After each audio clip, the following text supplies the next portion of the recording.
नमस्कार, मैं रोहित शर्मा। आप मेरे साथ में हैं दिल से रोहित चैनल में। दाने दाने में है केसर का दम। विमल गुटखा पान मसाला के विज्ञापन में इस तरह के शब्द बोलना फिल्म अभिनेता शाहरुख खान, टाइगर श्रॉफ, अजय देवगन के लिए काफ़ी महंगा पड़ गया है और इस गुटखा कंपनी के निर्माता को भी जयपुर जिला उपभोक्ता न्यायालय द्वितीय की ओर से नोटिस भेजा गया है। तीनों अभिनेताओं को नोटिस भेजा गया है, गुटखा कंपनी के निर्माता को नोटिस भेजा गया है। और नोटिस इसलिए भेजा गया है, एक परिवादी है, उसने अपनी व्यथा में एक अर्जी लगाई है जिला उपभोक्ता न्यायालय में। और उस अर्जी में उस परिवादी ने ये बताया है कि जब केसर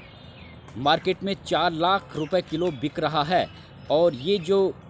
विमल गुटखा पान मसाले का छोटा सा पैकेट है और इस छोटे से पैकेट में जो दाने होते हैं, तो प्रत्येक दाने में केसर शब्द होने की बात विज्ञापन में क्यों कही जा रही है। ऐसा हो ही नहीं सकता कि प्रत्येक दाने में केसर हो। यानी ये विज्ञापन गुमराह करने वाला है, झूठा विज्ञापन है। दुष्प्रचार करके उपभोक्ताओं की सेहत के साथ खिलवाड़ किया जा रहा है, जो बिल्कुल गलत है। इस तरह का आरोप परिवादी ने लगाया और उसी के परिप्रेक्ष्य में जयपुर जिला उपभोक्ता न्यायालय द्वितीय की ओर से तीनों अभिनेताओं को और गुटखा कंपनी के निर्माता को नोटिस देकर पूछा गया है। यानी कानूनी झमेले में तो फंस ही गए हैं, लेकिन ये भी आप सब जानते हैं कि ये सभी धन्ना सेठ हैं, बड़े बड़े वकीलों की फ़ौज इनके पास में है। इस तरह के नोटिस इन्हें कोर्ट की ओर से मिलते रहते हैं। लेकिन फिर भी जिस तरह से परिवादी ने हिम्मत दिखाकर ये जो सत्यता उजागर करने का प्रयास किया, उसमें कहीं ना कहीं दम तो है ही।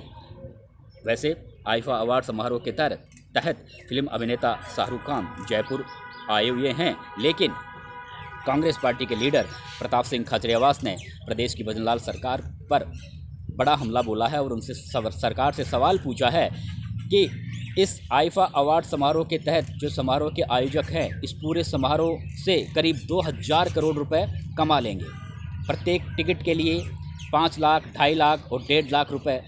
टिकट की दर निर्धारित की गई है और इस समारोह के तहत विज्ञापन के माध्यम से भी हज़ारों करोड़ रुपए आएंगे। कुल मिलाकर 2000 करोड़ रुपए आईफा समारोह के आयोजक कमा रहे हैं। तो फिर राजस्थान सरकार को 100 करोड़ रुपए इस समारोह के लिए देने की कहाँ ज़रूरत आ गई थी। हालांकि प्रदेश के उप मुख्यमंत्री और पर्यटन विभाग संभाल रही दिया कुमारी का कहना है कि इस समारोह से राजस्थान के पर्यटन विभाग को गति मिलेगी, संबल मिलेगा। लेकिन बड़ी बात यह है दोस्तों कि पिछले 30 साल से जयपुर में फिल्म सिटी खोले जाने की बात कही जा रही है और बड़े बड़े दावे किए जा रहे हैं कि जब फिल्म सिटी पूरी तरह से शुरू हो जाएगी तो हज़ारों युवाओं को रोज़गार मिलेगा, विकास के नए आयाम यहाँ पर स्थापित होंगे। लेकिन ऐसा कुछ अभी तक देखने को नहीं मिला। इसलिए पर्यटन मंत्री दिया कुमारी जी को थोड़ा फिल्म सिटी की ओर थोड़ा ये काम ठीक तरह से संपादित हो और ये एक जो ख्वाब है कि यहाँ पर फिल्म सिटी बम्बई की तरह यहाँ पर फिल्म सिटी का निर्माण हो, तो अगर इस तरह का यहाँ पर माहौल बन जाएगा तो राजस्थान के पर्यटन विभाग को निश्चित रूप से गति मिलेगी ही। आज अंतर्राष्ट्रीय महिला दिवस है और अंतर्राष्ट्रीय महिला दिवस पर देश की सभी महिलाओं को दिल से रोहित चैनल की ओर से हार्दिक शुभकामनाएं। और आप सबको पता है कि हर क्षेत्र में, राजनीति में, कला में, संगीत में, प्रशासनिक सेवा में, पुलिस सेवा में, विज्ञान में, खेल में, हर क्षेत्र में महिलाएं पुरुषों की तुलना में काफ़ी आगे जा रही हैं, बहुत श्रेष्ठ प्रदर्शन कर रही हैं। लेकिन मैं जिक्र करूंगा पुलिस और सेना का। पुलिस और सेना में रहते हुए अगर कोई महिला अपने प्रदर्शन से देश को प्रभावित करती है, देश के लोगों में नाम कमाती है और अपने प्रदर्शन से सबका दिल जीतती है, तो वो थोड़ा उस महिला को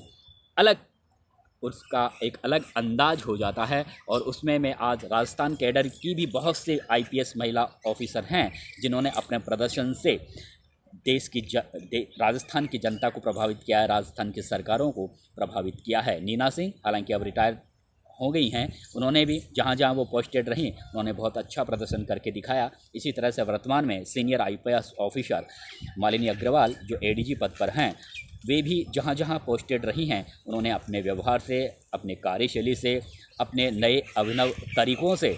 उन्होंने सरकार को प्रभावित किया है। जहाँ जहाँ पोस्टेड रही वहाँ की पब्लिक को उन्होंने प्रभावित किया है। वर्तमान में वो अभी एडीजी हैं। इसी तरह से कई नई आईपीएस ऑफिसर आई हैं, चाहे वो वंदिता राणा हो, प्रीति चंद्रा हो, ऐसी बहुत सी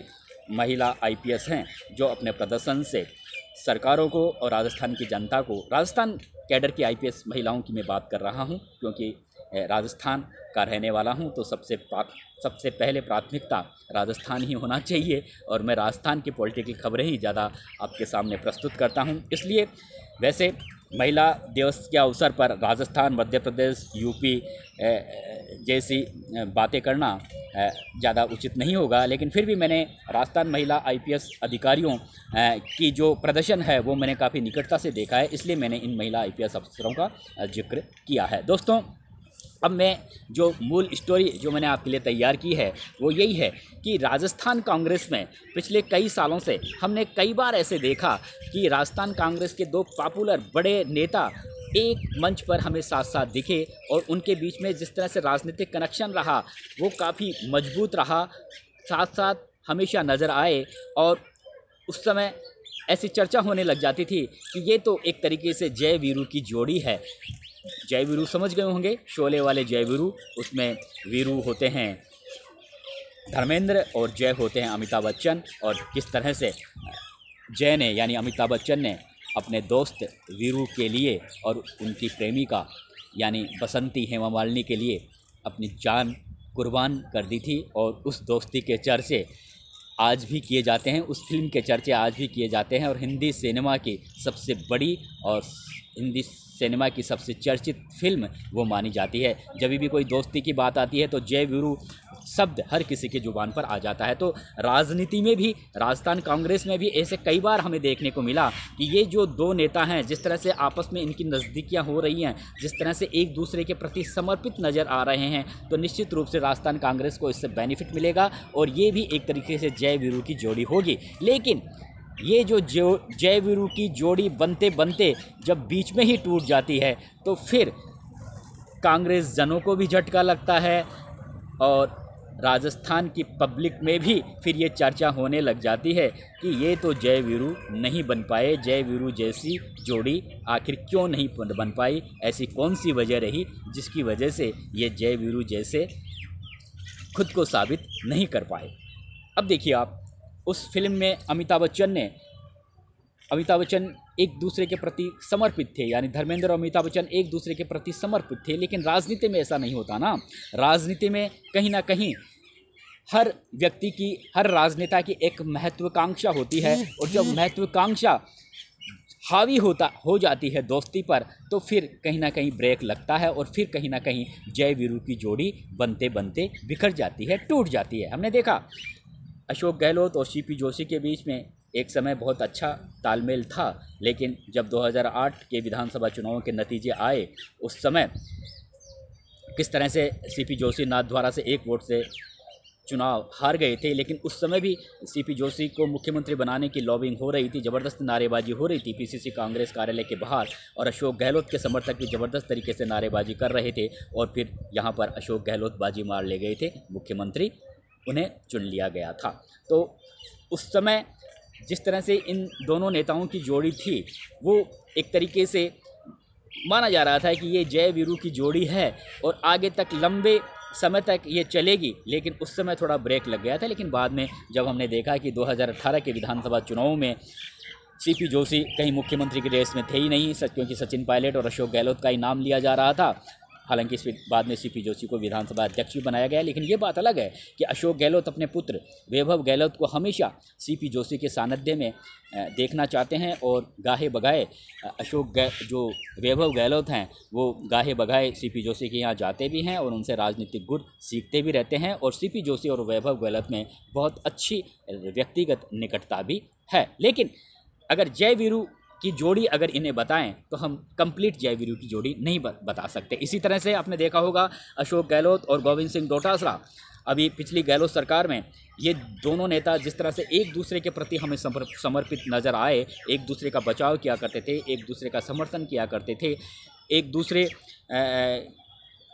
राजनीतिक जिस तरह के वहाँ पे माहौल बना हुआ था अशोक गहलोत और सचिन पायलट के बीच में जो टकराव की स्थिति बनी हुई थी उसमें डोटासरा के समर्थन से अशोक गहलोत हमेशा मजबूत स्थिति में दिखे और उस समय ये माना जा रहा था कि अब ये राजस्थान कांग्रेस की एक नई जोड़ी बन गई है गहलोत पायलट की, जय वीरू की, गहलोत और डोटासरा की एक जय वीरू की जोड़ी बन गई है। लेकिन जब विधानसभा चुनाव के नतीजे आए और जब नतीजों के बाद में डोटासरा ने कहा कि मुझसे टिकट वितरण में कहीं ना कहीं गलती हो गई थी हमसे, क्योंकि वो राजस्थान कांग्रेस के अध्यक्ष थे, तो उसके बाद से लेकर अब तक जिस तरह से ये जय वीरू की जोड़ी एक चर्चा का विषय बनी हुई थी राजस्थान कांग्रेस में, अब ये जय वीरू की जोड़ी में भी कहीं ना कहीं बिखराव आ गया है, टकराव आ गया है और ये जय वीरू की जोड़ी भी बनते नहीं बन पाई। बाद में अब जिस तरह से डोटासरा और टीकाराम जूली जो प्रतिपक्ष के नेता हैं वो भी कुछ महीनों के लिए या कुछ दिनों के लिए हमें बिल्कुल साफ साफ नज़र आने लगे थे, तो राजनीतिक गलियारों में चर्चा होने लगी थी कि अब ये अशोक गहलोत और सचिन पायलट से इतर अब डोटासरा और टीकाराम जूली की एक जो नई जोड़ी बनी है, जो नया राजनीतिक मजबूत कनेक्शन इन दोनों नेताओं के बीच में देखने को मिला है, ये राजस्थान कांग्रेस में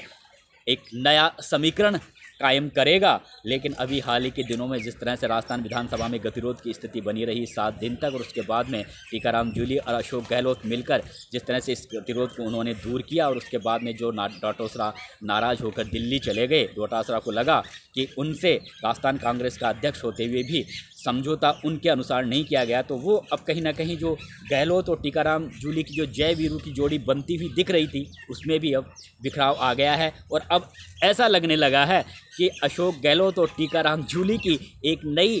हमें जय वीरू की जोड़ी की तस्वीर कांग्रेस पार्टी में दिखती हुई नज़र आ रही है। अब गहलोत और टीकाराम जूली की ये जय वीरू की जोड़ी आगे रह पाएगी या नहीं रह पाएगी, या ये दोस्ताना या राजनीतिक कनेक्शन है वो लंबा खिंच पाएगा या नहीं खिंच पाएगा, ये तो आने वाला समय बताएगा। लेकिन इतना ज़रूर है कि राजस्थान कांग्रेस में आखिर ये जय वीरू की जोड़ी लंबे समय तक टिक क्यों नहीं पाती, बीच में ही ब्रेक क्यों लग जाता है, ये राजनीतिक गलियारों में हमेशा चर्चा का विषय बना रहता है। वैसे सचिन पायलट की हम बात करें तो सचिन पायलट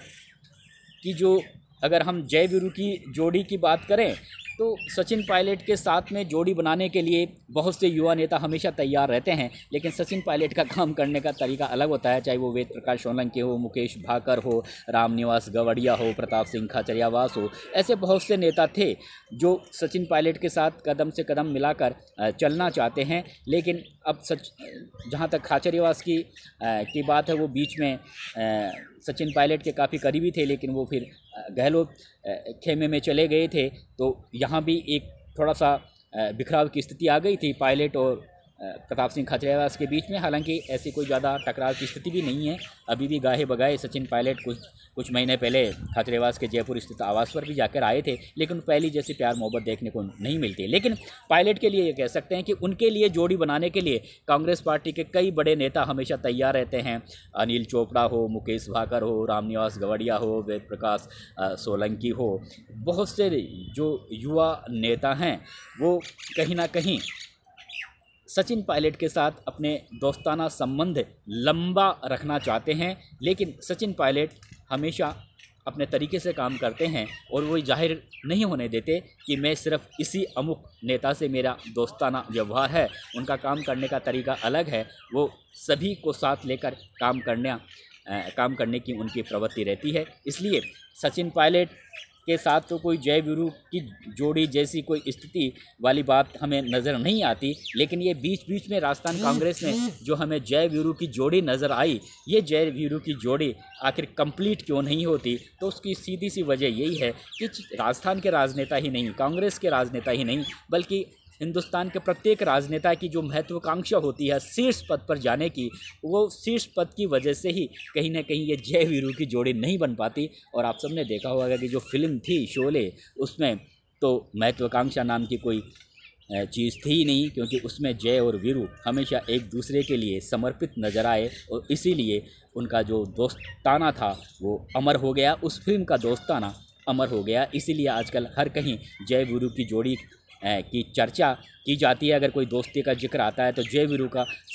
वीरू की शोले वाले जय वीरू की जोड़ी का शब्द अपने आप ही जुबान पर आ जाता है। लेकिन राजस्थान कांग्रेस में आखिर ये जय वीरू की जोड़ी बनते बनते क्यों नहीं बनती, ये सवाल तो इस सवाल का जवाब तो मेरे पास भी नहीं है। और सवाल का जवाब तो है, जैसा मैंने कहा ना कि महत्वाकांक्षा, शायद महत्वाकांक्षा की वजह से ही ये जय वीरू की जोड़ी नहीं बन पाती। नमस्कार।